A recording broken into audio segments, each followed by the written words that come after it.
Intsinzi y'ikinyoma. Tandukana n'ikinyoma umenye ukuri nyakuri.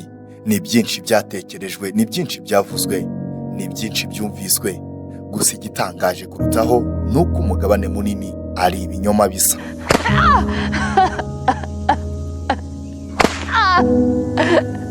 Tubayeho mu isaha y'ikinyoma cyafashe intebe. Ni byinshi mugenda mwumva nyamara ugasanga ukuri ari hafi ya nako. Menya iby'ukuri utandukane n'ibinyoma mu kiganiro Intsinzi y'ikinyoma. Isi ya siyanse, ubumenyi n'ubukungu, ukuri kw'iyobokamana, byinshi byigirwaho mu rukundo ndetse na bimwe mu bifatwa nk'izingiro ryarwo. Amateka n'amakuru agezweho ku byamamare uzi kandi ukunda.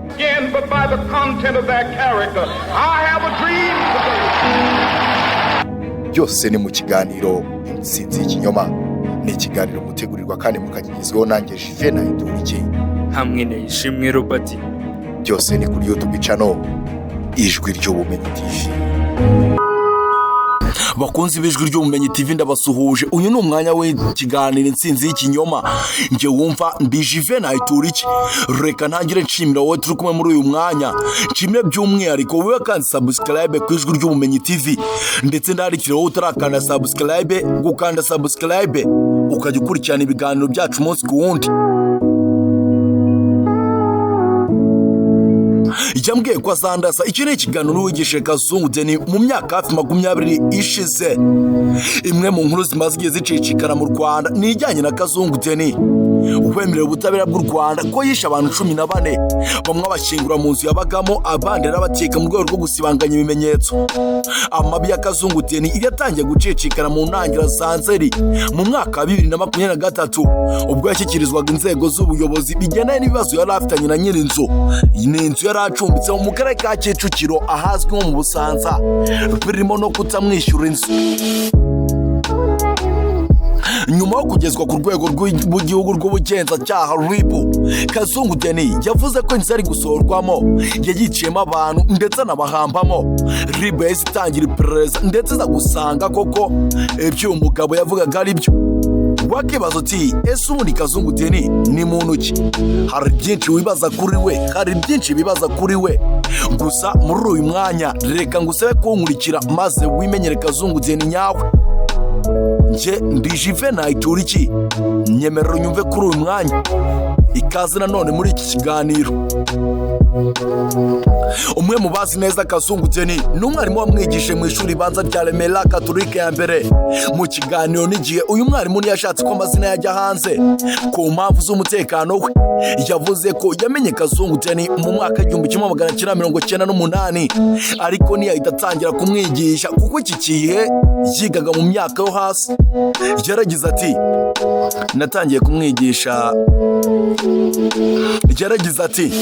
natangiye kwigisha kuri kiriya kigo mu mwaka w'1998. Nagezemo amusanga. Uwo mvuga ni Kazungu. Yari umunyeshuri wiga hasi mu mwaka wa 3 w'amashuri abanza. Mu 1999 ajya mu wa 4. Uyu mwarimu yavuze ko nubwo yari ataratangira kwigisha Kazungu, amakuru ye yari yarayamenye kuko yari umwana ugoye, ukubita abandi bana ndetse agasuzugura abarimu. Yaragize ati kuko hari amahuriro yabaga ku ishuri, nari naramushyize mu ihuriro ry'abana bakinaga ikinamico. Nagerageza kumushyira ku murongo akemera, agakunda gukina umupira, ariko nabwo ukabona adasabana n'abandi. Mu wa 2004 nibwo uyu mwarimu yigishije Kazungu mu mwaka wa 6 w'amashuri abanza ndetse amugiraho imyitwarire yararushijeho kuba mibi.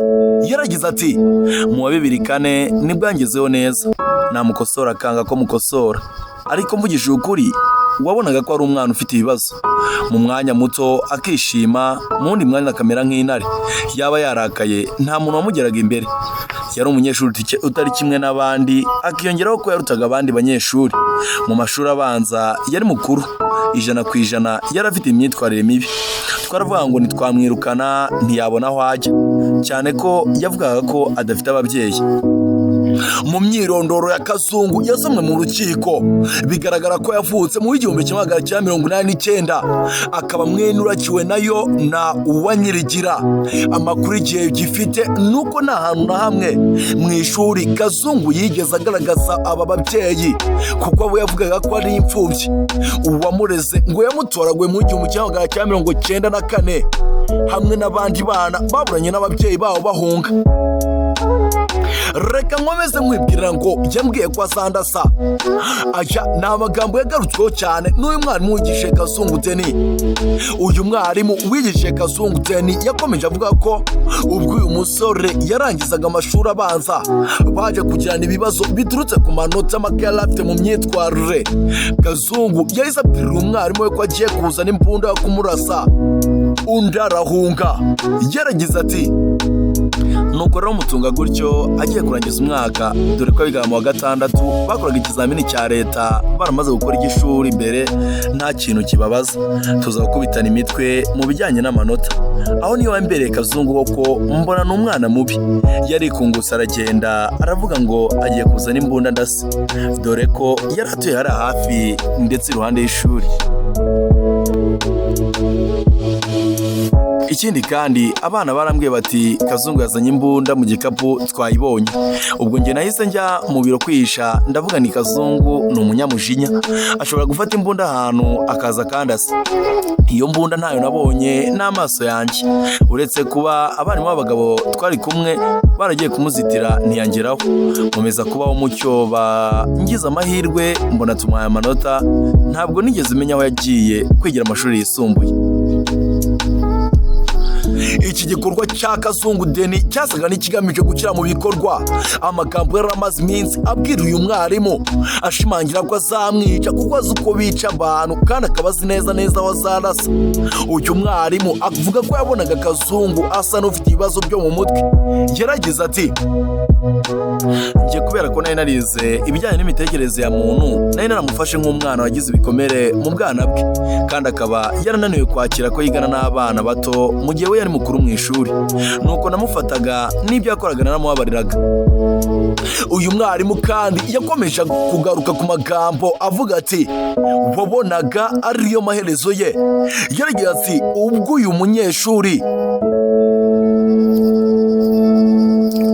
wabonaga ariyo maherezo ye. Aya ni amagambo yakomeje kugarukaho n'uyu mwarimu wigishe Kazungu Denis.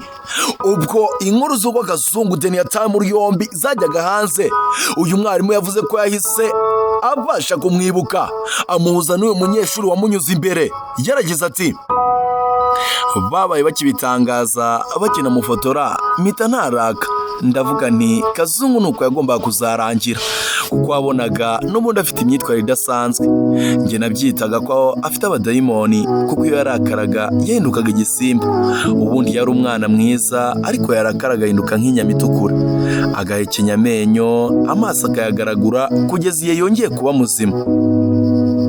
Yakomeje kandi avuga ko imyitwarire mibi ya Kazungu Denis yajyanaga no gutsindwa mu ishuri. Yaragize kandi ibintu byose wasanga afite 0, yabaga ifitiye 0% rwose. Yatsindaga icyongereza gusa, ibindi byose wasanga afite 0, 1 cyangwa 2. Nta rindi somo yatsindaga uretse icyongereza. Mu bihe bitandukanye ubuyobozi bw'iri shuri Kazungu Denis yigagaho bwagiye butumiza abamureraga ngo baganire kuri iyi myitwarire bakabiha umurongo ariko ntihagire igihinduka. Uyu mwarimu avuga ko imyitwarire ya Kazungu Denis yashimangiraga ko afite ibikomere byo mu buto. Yaragize ati reba nawe umwana wiga mu mashuri abanza yibana wenyine akagenda akarya agataha mu nzu ya wenyine, byatumye yigenga cyane bituma aba nk'igisimba ukuntu. Uretse kuba aho yabaga bari baramufashe bakamurera, kuba yaragaragaraga nk'umwana wabo bwite ntabwo byagaragaraga cyane. Ntabwo yigeze ambwira se cyangwa nyina, yarambwiraga ngo azi uwo muntu wamureraga gusa kuko ari wamuvanye aho bari baramutaye. Nta na rimwe yigeze avuga amazina y'ababyeyi be, nta zina rya se, nyina cyangwa se undi wo mu muryango we nigeze menya. N'izina twamwitaga ryari Kazungu. Ibyaha Kazungu akurikiranweho birimo ubwicanyi buturutse ku bushake, iyicarubozo, gukoresha undi mibonano mpuzabitsina ku gahato, guhisha umurambo w'undi muntu, gukoresha ibikangisho n'itwarwa ndetse n'ifungiranwa ry'umuntu. Akurikiranwaho kandi ubujura bukoresheje ikiboko, icyaha cyo konona inyubako utari nyirayo, inyandiko mpimbano ndetse no kugaragara ndetse no kugera mu buryo butemewe ku makuru abitswe muri mudasobwa. Mu iperereza ry'ibanze bigaragaza ko mu rwobo Kazungu Denis yajugunyagamo imirambo yaba amaze kwica hakuwemo imibiri y'abantu 12 kuwa 21 Nzeri. Ubwo yari imbere y'ubutabera, Kazungu Denis yemerera urukiko ibi byaha byose aregwa. Ngayo nguko ngaya mabi ndetse n'amarorerwa y'uyu mugabo w'igitangaza Kazungu Denis, umugabo ufatwa nk'inyamaswa.